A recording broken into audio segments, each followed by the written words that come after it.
ಅನುದಿನ ಅನುಕ್ಷಣ ಮನೆಯಲ್ಲೂ ಕಲಿಯೋಣ ಕಲಿಕೆಯ ಹೊಸ ಹಾದಿಯಲ್ಲಿ ಜೊತೆಗೂಡಿ ಹೆಜ್ಜೆಯ ಹಾಕೋಣ ಸಂತಸದಿ ಕಲಿಯೋಣ ನಮ್ಮ ಹೆಮ್ಮೆಯ ಈ ಕ್ಲಾಸಿನಲ್ಲಿ. Yes sir. Yes teacher. Present ma'am. बिस्मिल्लाहिर्रहमानिर्रहीम. अजीज तलबा व तालिबात, उर्दू मीडियम की समेदा ई क्लासेस में आपका खैर मकदम है.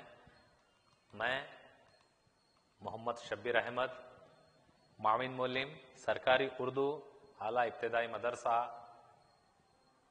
कोटा, तालुका लिंगसुगुर, जिला रायचूर से फिर से एक बार आपके सामने पेश हूं. आज हम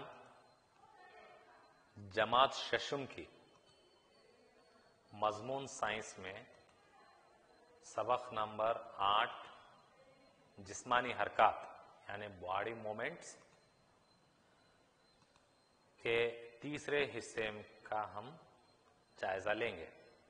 जैसा कि आपको पता है कि हमने इस सबक को 5 हिस्सों में तकसीम किया है और ये उसका तीसरा हिस्सा है, यानी तीसरा सेशन है. तो प्यारे बच्चों, सबक को शुरू करने से पहले, आज का दर्स शुरू करने से पहले मैं आपसे ख्वाहिश करूंगा कि आप एक पेन, एक नोटबुक और एक अपनी साइंस की किताब को अपने पास रखें और आज के सेशन को बगौर सुने और जो भी यहाँ पर इम्पोर्टेंट यानी अहमियत के हामिल कुछ नुकात यहाँ पर बताए जाते हैं तो आप उनको अपनी नोटबुक में तहरीर करें. तो इससे पहले जो दूसरा सेशन हुआ, पहला सेशन हुआ, उसके बाद दूसरा सेशन हुआ, उसके ताल्लुक से हम थोड़ा सा यहाँ पर 1-2 मिनट क्या है यादा करेंगे. तो हमने पहले सेशन में क्या पढ़ा था? जिस्मानी हरकत के माने, इंसानी जिस्म और उसकी हरकत, जोड़ की तारीफ और हड्डियों की तारीफ. ये हमारा पहला सेशन था. दूसरे सेशन में हमने क्या पढ़ा, क्या सीखा? यानी जोड़ के अकसाम के बारे में हमने मालूमात हासिल की थी. बाल और सॉकेट जोड़. कौन कौन से जोड़ थे उसमें? 4 जोड़ थे जुमला. पहला जो जोड़ था बाल और सॉकेट जोड़, दूसरा मखसूस जोड़, तीसरा कब्जादार जोड़ और चौथा मुस्तकिल जोड़. इन 4 जोड़ों के बारे में हमने मालूमात हासिल की थी. आइए हम आज के अहम नुकात के बारे में मालूमात, अहम नुकात के मुतालिक देखेंगे. आज हम जिसके बारे में पढ़ना है वो पहला है इंसानी ढांचा यानी ह्यूमन स्केलेटन. इंसानी ढांचे में मौजूद मुख्तलिफ अक़साम के हड्डियां, गज़रूफ और उज़लात यानी पट्टे, मसल्स जिसको कहते हैं, इनके बारे में हम देखेंगे कि हड्डियां किसे कहते हैं. यानी ढांचे में मौजूद जो हड्डियां हैं, मुख्तलिफ किस्म की हड्डियां हैं, सर से लेकर पैर तक, उन हड्डियों के बारे में एक के बाद एक दिगर एक हम मालूमात हासिल करेंगे. उसके बाद गज़रूफ यानी कार्टिलेज किसे कहते हैं, उसके बाद उज़लात यानी पट्टे, मसल्स किसे कहते हैं, इसके बारे में हम तफसीली तौर पर यहां पर गुफ्तगू करेंगे. तो इंसानी ढांचा यानी पिंजर किसे कहते हैं?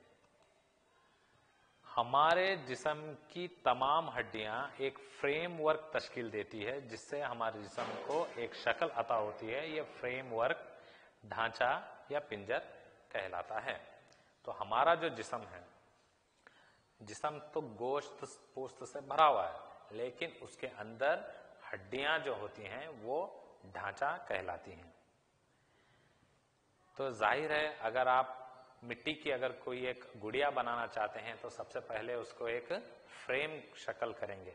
बाद आप उसके नाक नक्शा, उसके आंख वगैरह, बाल वगैरह बनाएंगे. लेकिन उससे पहले क्या करेंगे आप? अगर आपको मिट्टी की एक गुड़िया अगर आप बनाना चाह रहे हैं तो पहले आप उसके हाथ पैर उसका जिस्म बनाएंगे, एक फ्रेम तैयार करेंगे। तो उसी तरह से हमारे जिस्म में भी क्या है, हड्डियों का एक फ्रेम होता है, उसी को क्या कहते हैं हम, इंसानी ढांचा या पिंजर कहते हैं। तो यहाँ पर आप देख सकते हैं कि एक इंसान है, तो इंसान के अंदर इस तरह की हड्डियां यहाँ पर अंदर पाई जाती हैं। तो इस किस्म की हड्डियां जो है, इस किस्म की हड्डियों से क्या है, हमारा एक जिस्म क्या है, एक शक्ल की सूरत में जाहिर होता है। अगर हड्डियां ना हो तो हमारा जिस्म मुकम्मल नहीं हो सकता। हड्डियां और गजरूफ इंसानी ढांचे को तश्कील देती हैं। हड्डियां और गजरूफ, मैं अब थोड़ी देर के बाद बताऊंगा कि गजरूफ किसे कहते हैं। हड्डियां और गजरूफ इंसानी ढांचे की तश्कील देती है। इससे जिस्म को फ्रेम और शक्ल अता होती है, यानी एक खाका मिलता है। हड्डियों से क्या है, एक ढांचे से क्या है, जिस्म को एक खाका मिलता है और शक्ल अता होती है। और इन्हीं हड्डियों की वजह से, इन्हीं ढांचे की वजह से क्या है, हरकत करने में मदद मिलती है। और ये जो हड्डियां होती हैं, ये हमारे जिस्म के अंदरूनी जो वाइटल ऑर्गन्स होते हैं, यानी जिस्म के अंदर जो मखसूस कीमती, जिसको कहेंगे वेरी इंपॉर्टेंट जो आज़ा होते हैं, जैसे दिल है, फेफड़े है, इन तमाम को क्या है, इसी ढांचे के अंदर क्या है, वो महफूज रहते हैं। इंसानी ढांचा जो होता है उसमें क्या क्या होता है, खोपड़ी, रीढ़ की हड्डी, पसलियों और सीने की हड्डियों, कांधे और लोहे की हड्डियों, नीज, हाथ और पैरों की हड्डियों पर मुश्तमिल होता है। तो आप देख सकते हैं कि ये एक इंसानी ढांचा है। हर एक इंसान का इसी तरह से होता है, चाहे वो ख्वाह लड़का हो या लड़की हो, बूढ़ा हो या जवान हो, उसके अंदर इस तरीके ही हड्डियां पाई जाती हैं। तो इंसानी ढांचे में क्या क्या पाया जाता है, सबसे पहले खोपड़ी, उसके बाद ये जो है ये रीढ़ की हड्डी, ये जो दिख रही है यहां से लेकर यहां तक वो है रीढ़ की हड्डी। उसके बाद पसलियां, ये जो दिख रही है ये है पसलियां। उसके बाद सीने की हड्डी, यानी सामने यहां से यहां तक जो हड्डी होती है ये सीने की हड्डी। कांधे दिख रहा ना, इधर एक इधर एक, यहाँ पर ये शोल्डर्स जिसको कहते हैं वो कांधे। कोहले की हड्डियां, यानी ये जो हिस्सा है ये कोहले की हड्डियां। नीज, हाथ और पैरों की हड्डियों पर मुश्तमिल है, यानी हाथों और पैर, सर से लेकर पैर तक तमाम हड्डियों पर क्या है, हमारा जिस्म मुश्तमिल है। तो हड्डियों को हम किस तरह से देख सकते हैं कि हमारे, एक तो हम छूकर अंदाजा लगा सकते हैं कि यहां पर हड्डियां हैं, लेकिन हम अगर वाकई अगर हड्डियों को देखना चाहते हैं तो हम एक्सरे की मदद से हमारे जिस्म में मौजूद हड्डियों को देख सकते हैं। आपने कभी आपकी फैमिली में या आपको या किसी दोस्त पड़ोसी को अगर कहीं पर कोई चोट लग जाए, हड्डी पर कोई चोट लग जाए, पैर पर कोई चोट लग जाए, तो आप डॉक्टर को बताते हैं तो डॉक्टर क्या कहते हैं, हड्डी फ्रैक्चर हो गई है, ऐसा लगता है कि फ्रैक्चर हो गई है, सूजन आ गई है, आप जाकर एक्सरे लेकर आइए। तो एक्सरे क्या करते हैं, वो हमारे जिस्म की हड्डी को जाहिर करते हैं, बताते हैं कि कहां पर क्या हड्डी हो गई। तो यहां पर आप दो तस्वीर को देख सकते हैं, ये है सीने का एक्सरे है और ये गर्दन का एक्सरे है।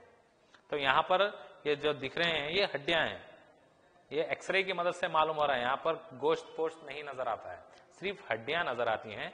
तो एक्सरे की मदद से हम देख सकते हैं कि कहां कहां हड्डी टूटी हुई है। अगर यहाँ पर कुछ हड्डी फ्रैक्चर हो गई है, कुछ टूट गई है, तो एक्सरे में हमें महसूस हो जाता है, दिख जाता है कि यहाँ पर हड्डी थोड़ी सी डैमेज हो गई है, टूट गई है। इसी तरह से गर्दन है, गर्दन की हड्डी, हाथ पैर कहीं का भी क्या है एक्सरा, जहां पर हमें चोट लगी होती है डॉक्टर उसी जगह का एक्सरा करने के लिए कहता है, ताकि हड्डी पे लगी हुई चोट को वो जान सके और उसका इलाज कर सके। तो एक्सरे क्या है, हमारे जिस्म में मौजूद हड्डियों की शक्ल को जाहिर करता है। चले हम सबसे पहले एक के बाद दिगर देखेंगे हाथ की हड्डियां कैसी होती हैं। तो यहां पर भी एक एक्सरा है, यहाँ पर दोनों हाथों की हड्डियों का क्या है, एक्सरा लिया गया है।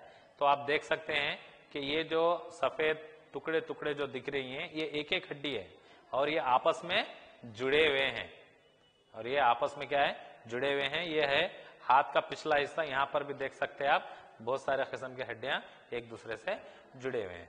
तो ये हड्डियां कैसी होती हैं, बहुत सी छोटी छोटी हड्डियों से मिलकर ये एक हाथ बना हुआ होता है। आप देख सकते हैं अपने हाथों का भी कि एक उंगली में 3-3 हड्डियां हैं, उसके बाद यहाँ पर हड्डी का जोड़ है, उसके बाद कलाई पर क्या है, यहाँ पर जोड़ है। तो यहाँ पर तो बहुत सारे मुख्तलिफ किस्म की छोटी छोटी हड्डियों से मिलकर हमारा हाथ बना हुआ होता है। हर एक जोड़ पर मोड़ सकते हैं। यहाँ पर देखो आप, अब एक उंगली है तो हम इसको हर एक जोड़ पर मोड़ सकते हैं, अंगूठे को मोड़ सकते हैं, यानी उसी सिमत में मोड़ सकते हैं जहां पर हम मोड़ सकते हैं। हड्डियों की तरतीबवार जोड़ की वजह से कलाई लचकदार होती है, यानी हड्डियों की तरतीबवार जोड़ अगर इसमें कहीं बेतरतीबी आ गई तो समझो कि आपका हाथ कुछ फ्रैक्चर हो गया। तो हड्डियों की तरतीबवार जोड़ की वजह से कलाई जो होती है वो लचकदार होती है। लचकदार का मतलब क्या है, हम किधर भी उसको फिरा सकते हैं, फ्लेक्सिबल होती है ना, क्या भी हम पकड़ सकते हैं। अगर यहां पर जोड़ ना हो, अगर हमारे हाथ के उंगलियों में अगर जोड़ ना हो तो क्या आप किसी चीज को पकड़ सकते हैं? सोच कर देखिए, क्या आप किसी चीज को पकड़ सकते हैं?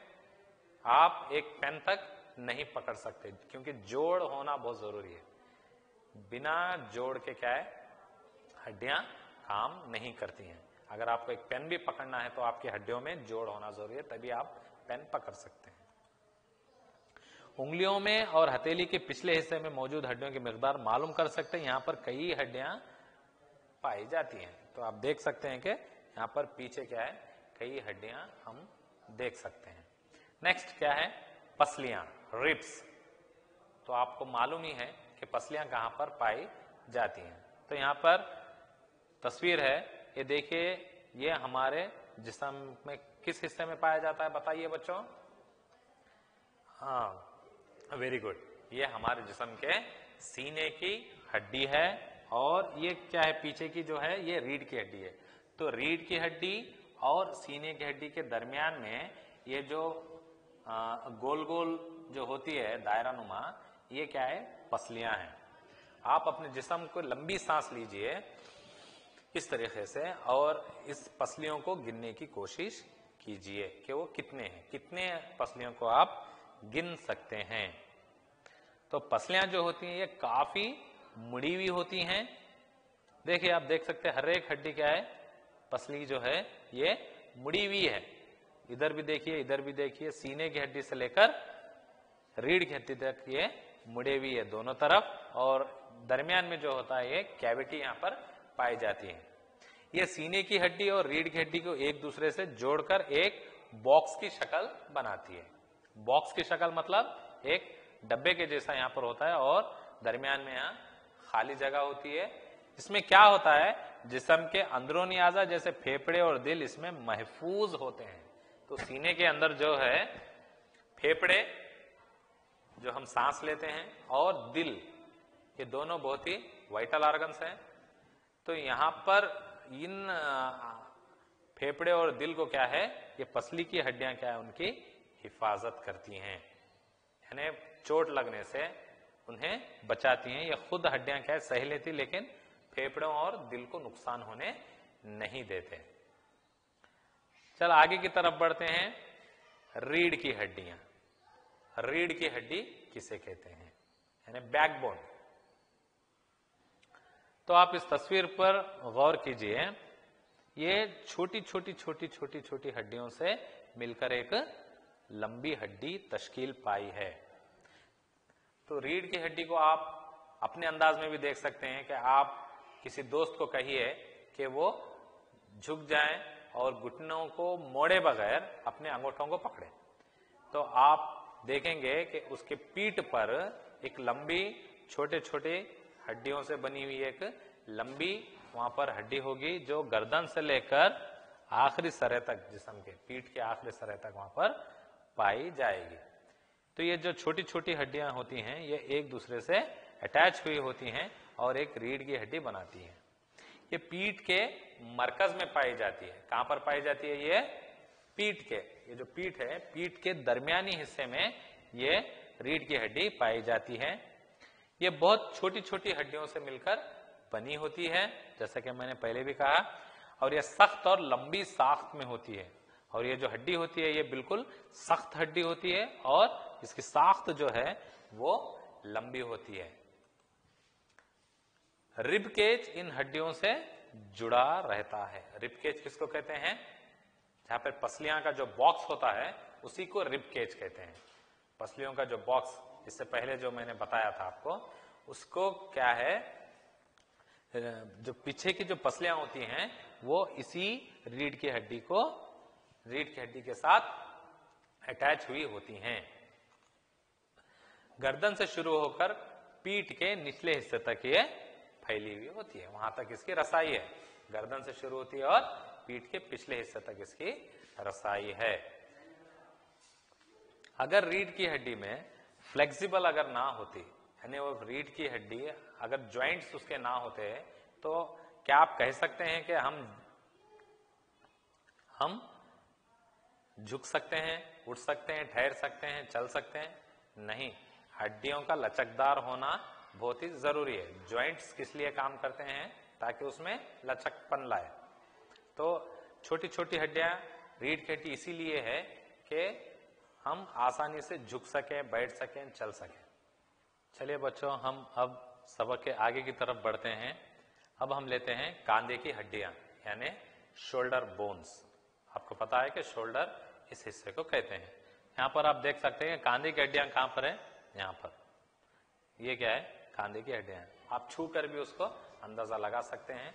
आप किसी दोस्त को कहिए कि दरवाजे को सामने की तरफ जोर से ढकेलें, तो वहां पर दो हड्डियां क्या है, यहां पर हमारी उभरी हुई नजर आएंगी, वही कांधे की हड्डियां हैं। कांधों पर दो हड्डियां होती हैं, ये जिस्म को साख्त और बाजुओं को सहारा देती हैं, यानी जिस्म को एक साख्त बनाती है, एक साख्त देती है, यानी शेप देती है, और बाजुओं को, हमारे हाथों को सहारा देती है। क्या? कौन हो? कांधे की हड्डियां। अब नेक्स्ट है कोल्हे की हड्डियां, यानी पेल्विक बोन्स किसे कहते हैं? पेल्विक बोन्स किसे कहते हैं? यहां पर आप तस्वीर को देखते हैं। देखिए, तस्वीर को देखने के बाद आपको अंदाजा हो गया है कि यहाँ की जो हड्डियां हैं इन्हें क्या कहते हैं? पेल्विक बोन्स कहते हैं, यानी कोल्हे की हड्डियां। ये हमारे जिस्म के पेट से नीचे घेराबंदी करती है, यानी पेट से नीचे तक क्या है, ये घेराबंदी करती है। ये वो हिस्सा है जिसके ऊपर हम बैठते हैं। तो जब हम अदब से बैठते हैं या कुर्सी पर बैठते हैं तो यही वो पेल्विक बोन है, यानी कोल्हे की हड्डियां हैं, जिनकी मदद से हम आसानी से कुर्सी के ऊपर या जमीन के ऊपर बैठ सकते हैं। अब आइए आखिरी चीज है खोपड़ी। तो आपको पता ही है कि खोपड़ी किसे कहते हैं। तो इन तस्वीर पर आप गौर कीजिए, ये जो हिस्सा है ये खोपड़ी है, ये एक इंसानी खोपड़ी है। तो यहाँ पर भी क्या है, मुख्तलिफ किस्म की हड्डियों की जोड़ पाई जाती है, और ये ऊपर का जो जबड़ा होता है वो खोपड़ी के साथ लगा हुआ होता है, हरकत नहीं कर सकता क्योंकि वो एक फिक्स्ड जॉइंट में आती है, और ये जो है जबड़ा नीचे का हम हरकत दे सकते हैं। खोपड़ी कई हड्डियों से बनी होती है और एक दूसरे से जुड़ी होती है, जैसा कि मैंने आपको कहा। इसके अंदर हमारे जिस्म का एक बहुत ही अहम हिस्सा दिमाग, जिसको ब्रेन कहते हैं, वो इस खोपड़ी के अंदर महफूज होता है। अब देखेंगे कि गजरूफ किसे कहते हैं, कार्टिलेज, गजरूफ। तो आप अपने कान का मुशाहिदा कीजिए, आप अपने कान को छू कर देखिए कि कान क्या हड्डी नुमा सख्त है या सिर्फ गोश्त है। तो कान की जो ऊपर का जो हिस्सा होता है ये ना सख्त होता है ना बिल्कुल नरम होता है, और उसकी बनिस्बत नीचे जो लौ होती है वो लौ क्या है, वो बिल्कुल गोश्त की होती है, इसमें हड्डी बिल्कुल नहीं पाई जाती। तो ये ऊपर का जो कान का हिस्सा है और ये नाक का जो हिस्सा है, देख सकते हैं आप, ये जो कान का हिस्सा है और ये जो नाक का है, तो ये ना हड्डी के जैसा सख्त होते हैं ना ही नरम होते हैं। इन्हीं को गजरूफ यानी कार्टिलेज कहते हैं। ये ढांचे के इजाफी हिस्से होते हैं, यानी ये इंसानी ढांचे के इजाफी हिस्से हैं, एक्स्ट्रा हिस्से हैं। ये हड्डियों की तरह सख्त नहीं होते और ये मुड़ सकते हैं, जैसा कि आप अपने कान को मोड़कर देख सकते हैं, नाक को दबाकर देख सकते हैं, जबकि हम हड्डी को ऐसा नहीं कर सकते। मिसाल कान और नाक, बस इतना ही आप इस गजरूफ के ताल्लुक से याद रखिए। अब है उजलात यानी पट्टे, मसल्स किसे कहते हैं। आपने सुना होगा कि मसल्स भारी है किसी के, जो एक्सरसाइज करते हैं, जो जिम को जाते हैं, उनके मसल्स बहुत ही डेवलप हुए होते हैं। तो हम देखते हैं कि मसल्स किसे कहते हैं। तो यहां पर आप देखिए,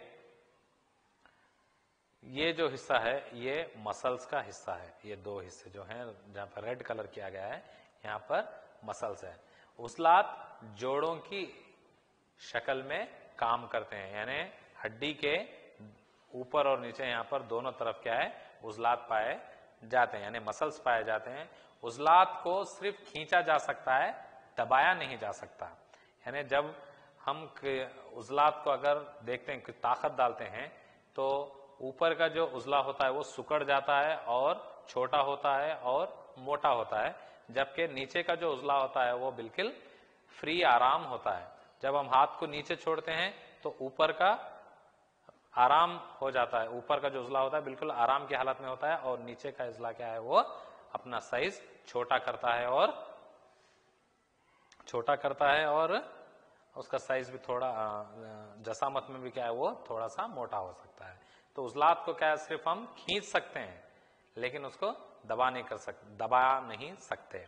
दो इजलात एक दूसरे के साथ काम करके हड्डी को हरकत करने में मदद देते हैं, यानी दो इजलात जब काम करते हैं तो ये हड्डी क्या है, काम करने में मदद होती है। तो बच्चे, आपने आज बहुत सारी मालूमात हासिल की हैं कि हड्डियों के ताल्लुक से इंसानी जो जिस्म है, इंसानी पिंजरा यानी ढांचा, हड्डियों का ढांचा, उसमें पाए जाने वाले हिस्से, खोपड़ी से लेकर सर से लेकर खोपड़ी, कांधे की हड्डियां, पसलियां, रीढ़ की हड्डी, कोली की हड्डियां, नीज, हाथ और पैर की हड्डियां के बारे में हमने आज मालूमात हासिल की हैं। चलिए, उसी के ताल्लुक से यहाँ पर मैं ज़हनी जांच के तौर पर आपसे चंद सवालात करूंगा। उम्मीद है आप इसका जवाब देने की कोशिश करेंगे। तो मुनासिब अल्फाज से खाना पुर कीजिए। यहाँ पर क्या है, खाली जगहों को भर्ती करना है और वो भी मुनासिब लफ्ज से। तो पहला है, डैश डैश के जरिए हड्डियों में लगी चोट को मालूम कर सकते हैं। बताइए बच्चों, बहुत आसान है, बिल्कुल सही। एक्सरे के जरिए क्या है, हम हड्डियों में लगी चोट को मालूम कर सकते हैं। बिना एक्सरे के हम अंदाजा नहीं लगा सकते कि हड्डी कहां पर टूटी हुई है। नंबर 2, डैश डैश में दिल और फेफड़े महफूज रहते हैं। बताइए बच्चों, हड्डी का वो कौन सा हिस्सा है जिस्म के जहां पर दिल और फेफड़े महफूज रह सकते हैं, महफूज होते हैं? Very good. कहां पर? रिब केज, यानी पसलियों का जो होता है उसको रिब केज कहते हैं। पसलियों का आगे पीछे एक बॉक्स नुमा जो पसलियां जुड़ी हुई होती हैं, मुड़ी हुई होती हैं, अंदर कैविटी होती है यानी खाली जगह होती है, वहां पर दिल और फेफड़े महफूज होते हैं। डैश डैश खोपड़ी में महफूज रहता है। बताइए तीसरा क्या है, डैश डैश खोपड़ी में महफूज रहता है। खोपड़ी में क्या महफूज रहता है, बताइए बच्चों? जी हाँ, दिमाग। वेरी गुड, दिमाग यानी ब्रेन क्या है, हमारे खोपड़ी के अंदर महफूज रहता है। ठीक है बच्चों, जाते जाते मैं आपको एक दो सवालात देता जाऊंगा होमवर्क के तौर पर। उम्मीद है आप इसको गौर से सुनकर समझकर इसके जवाबात लिखने की कोशिश करेंगे। तो पहला सवाल, जैसे सवालात के जवाबात लिखिए। पहला सवाल है, इंसानी ढांचा क्या होता है? तो आपको इंसानी ढांचा क्या होता है आपको लिखना है, और हो सके तो इंसानी ढांचे की आपको शक्ल भी यहां पर उतारना होगा। पहला सवाल। अब दूसरा सवाल क्या है, उज़लात किस तरह काम करते हैं। अभी अभी मैंने बताया था कि उज़लात किस तरह काम करते हैं, उसके ताल्लुक से आपको यहां पर लिखना है। ठीक है प्यारे बच्चों, अच्छा तो हम क्या है दोबारा मिलेंगे इसी सबक के अगले सेशन में। तब तक के लिए खुदा हाफिज। अनुदिना